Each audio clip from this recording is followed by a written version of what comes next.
Hey guys, welcome back to Needle View. இன்னைக்கு நம்ம பார்க்க போற ஸ்டிட்ச் என்னன்னா bead வச்சு எப்படி வர்க் பண்றதுன்னு தான் பார்க்க போறோம். bead வச்சு எப்படி கண்டினியூட்டியா வர்க் பண்றதுன்னு பார்க்கலாம்.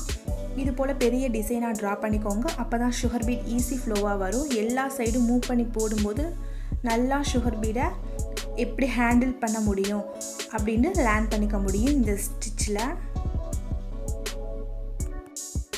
இந்த டிசைனை நான் எப்படி டிரா பண்ணேன்னா ஃப்ரேமுக்கு கீழே ஒரு நோட்டு வச்சு நல்லாவே நான் பேலன்ஸ் பண்ணிக்கிட்டேன். துணி கீழே நான் வரையும் போது துணி கீழே போகாமல் இருக்கிறதுக்கு நல்லா நோட் வச்சு பேலன்ஸ் பண்ணி நான் இந்த ட்ராயிங்கை வரைஞ்சேன். நல்லா பெரிய இதாகவே வரைஞ்சிக்கோங்க. அப்போ தான் உங்களுக்கு சுகர் பீட் நல்லா ஃப்ளோவாக வர்றதுக்கு நல்லா யூஸ்ஃபுல்லாக இருக்கும். மாதிரி பீட் போட ஸ்டார்ட் பண்ணிக்கோங்க. அந்த இடத்துல ஒரு கர்வ் வருது, அதில் நான் ஒரு குட்டி ஸ்டிச் போட்டு அப்படியே நான் பீட் போட ஸ்டார்ட் பண்ணிட்டேன்.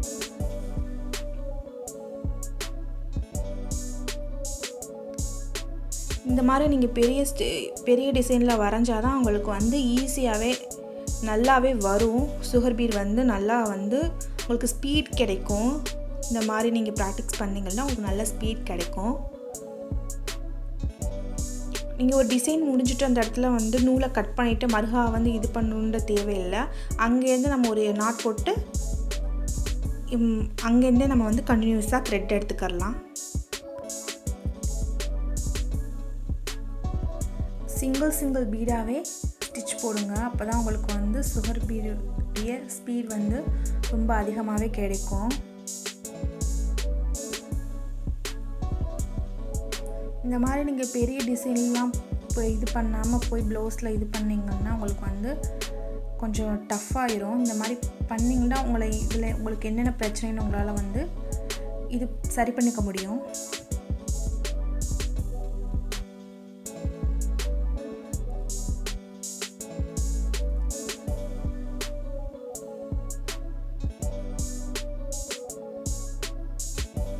நாட் போட்டு நம்ம அந்த காம்பை ஃபினிஷ் பண்ணிட்டோம்.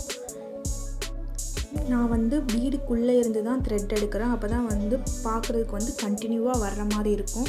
நீங்கள் பீடுக்கு வெளியே எடுத்தீங்கன்னா உங்களுக்கு அந்த இடத்துல கேப் இருக்கும். கட் பண்ணி வரையில் பீடுக்குள்ளே இருந்து நீங்கள் த்ரெட்டை எடுத்துக்கோங்க. லீஃபில் இப்போ கர்வாக வருது. நீடில் டிசைனை ஃபேஸ் பண்ணியே கொண்டு வாங்க. கொண்டு வந்தீங்கன்னா உங்களுக்கு அந்த டிசைன் அப்படியே நீட்டாக கிடைக்கும்.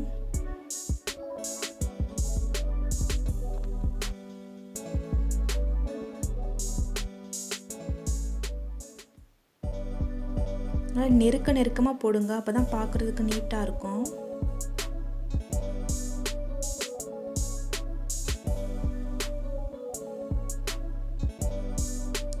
லீஃபோட ஷார்ப்னஸ் இப்போ நம்ம கரெக்டாக கொடுக்கணும்.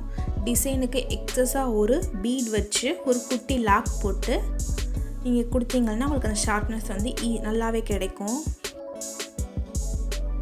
நல்லா கவனமாக வச்சுக்கோங்க. லீஃபுடைய ட்ராயிங்க்கு எக்ஸஸாக ஒரு பீட் வச்சு ஒரு லாக் போட்டோம்னா நம்மளுக்கு ஷேப் ரொம்பவே நீட்டாக கிடைக்கும்.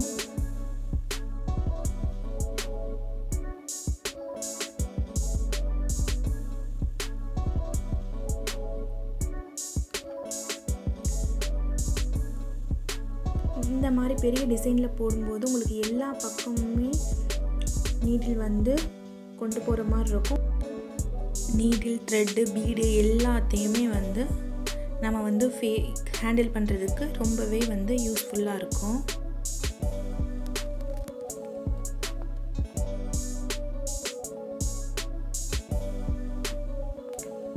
ஒரு ஸ்டிச் நம்ம கட் பண்ணி போடுறோம்னா அந்த பீடுக்குள்ளே இருந்து நம்ம த்ரெட்டை எடுத்து போட்டோம்னா நம்மளுக்கு நல்லா ஈஸியாக வந்துடும். இந்த இதில் கேப்பே இருக்காமல் ரொம்பவே பர்ஃபெக்ஷனாக இருக்கும் பார்க்குறதுக்கு.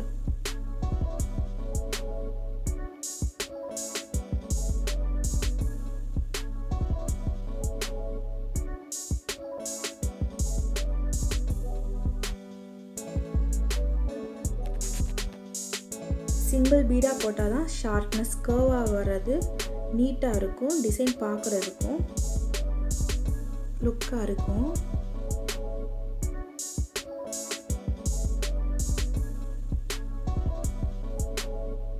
நீங்கள் பிகினர்ஸாக இருந்தீங்கன்னா சிங்கிள் பீடாகவே போட்டு ப்ராக்டிஸ் பண்ணுங்கள்.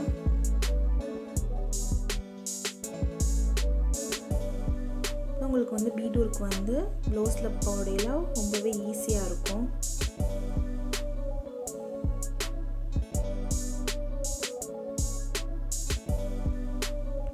ஃபஸ்ட்டு லைனாக போட கற்றுக்கோங்க. கற்றுட்டதுக்கப்புறம் ஷார்ப் எட்ஜஸ் எப்படி கொடுக்குறதுன்னு கற்றுக்கோங்க. கற்றுட்டு அது ரெண்டுமே உங்களால் பண்ண முடிஞ்சிருச்சுன்னா ஒரு நல்ல பெரிய டிசைனில் இது போல் போட்டு பாருங்கள்.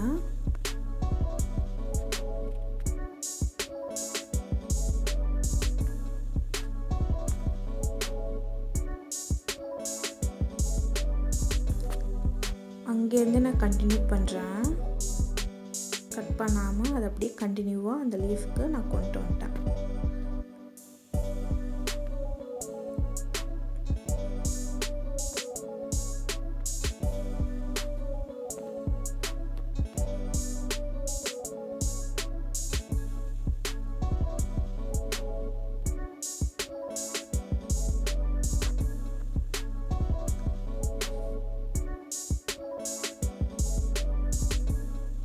நான் என்னுடைய டைரக்ஷனையும் மாற்றலை, ஸ்டாண்டுடைய டைரக்ஷனையும் மாற்றலை. இருந்த இடத்துல இருந்தே நான் எல்லா பக்கமுமே என்னுடைய கையை கொண்டு போய் நான் வந்து டிசைன் போட்டுட்ருக்குறேன்.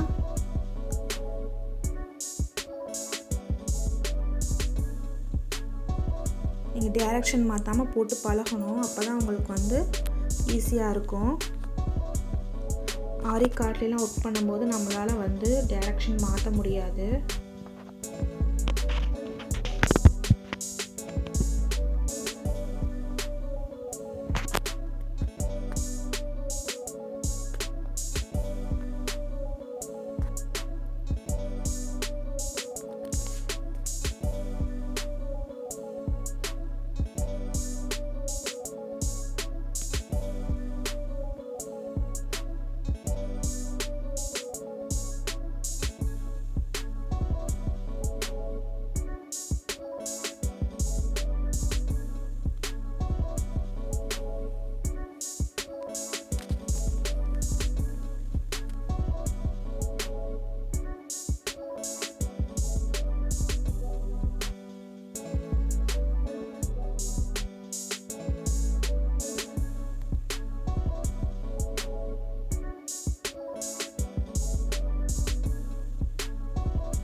இந்த மாதிரி உள்ளே வந்து த்ரெட் எடுத்துக்கோங்க.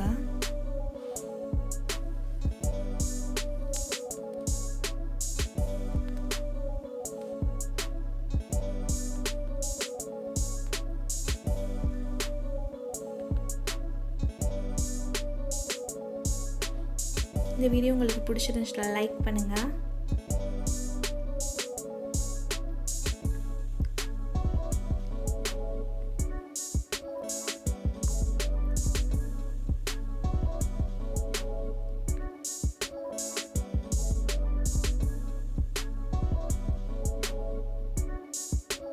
இந்த மாதிரி நீங்கள் ப்ராக்டிஸ் பண்ணும்போது உங்களுக்கு நல்லாவே ஸ்பீட் கிடைக்கும்.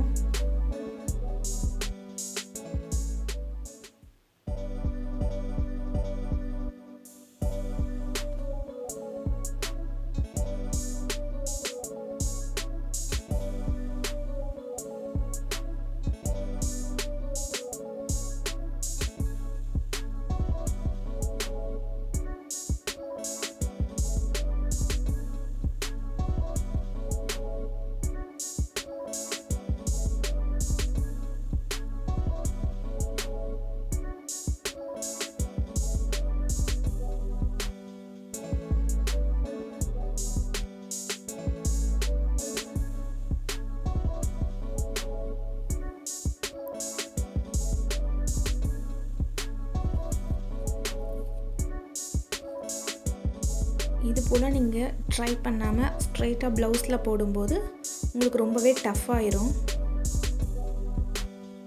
இந்த மாதிரி முதல்ல ப்ராக்டிஸ் பண்ணிக்கோங்க.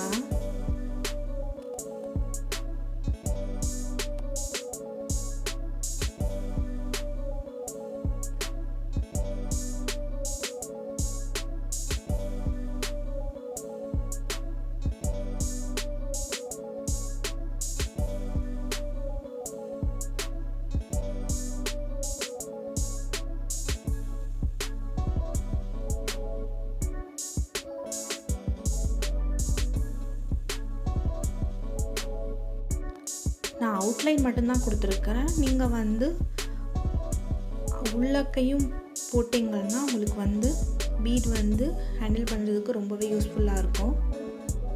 எப்படி நெருக்கமாக போடுறது, எப்படி பீடை வந்து கால்குலேட் பண்ணி போடுறது, அதெல்லாம் வந்து நீங்கள் ஈஸியாக கற்றுக்கிற முடியும்.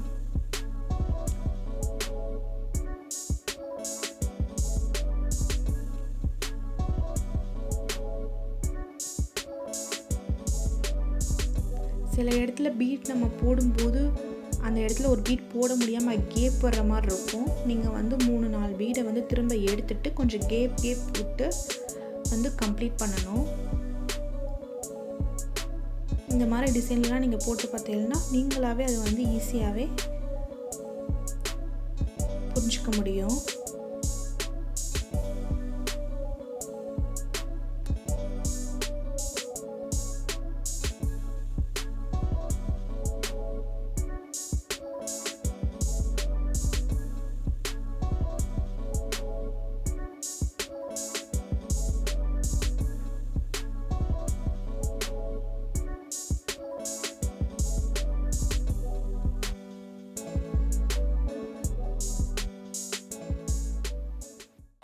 டியூலிப் நீடிலில் 8 to 9 பீட் தான் நம்மளால் லோட் பண்ண முடியும்.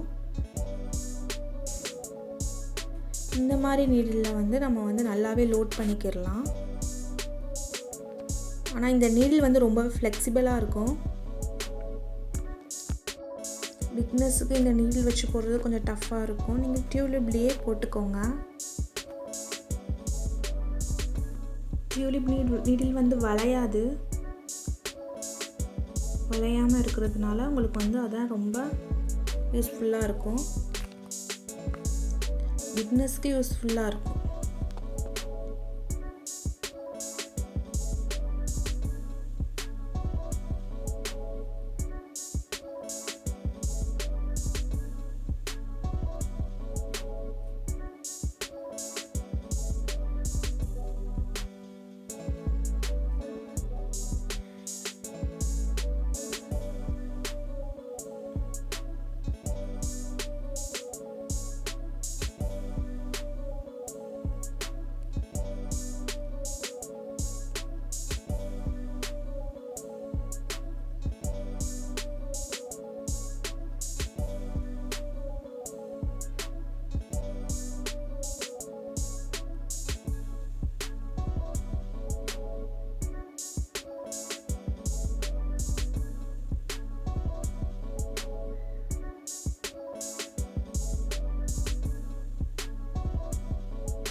இது போல் நல்ல பெரிய டிசைனில் போடும்போது உங்களுக்கு நல்லாவே சுகர் பீடோடைய ஸ்பீட் கிடைக்கும். அது எப்படி ஹேண்டில் பண்ணுறதுன்னு உங்களால் வந்து கற்றுக்க முடியும். உங்களுக்கு புது புது ஐடியா வரும். நம்ம இப்படிலாம் பண்ணால் இந்த இடத்துல வந்து கேப் வராது,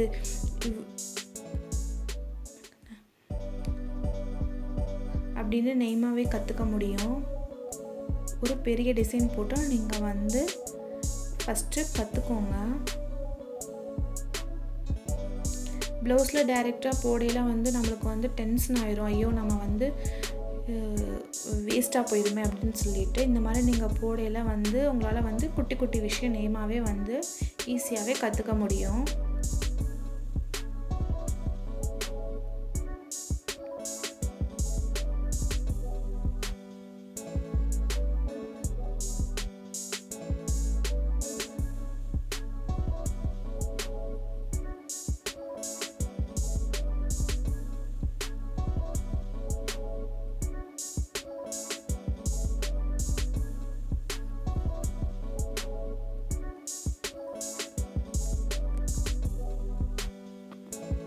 நம்ம ஃபில் பண்ணாமல் விட்டதையும் ஃபில் பண்ணிக்கிடலாம்.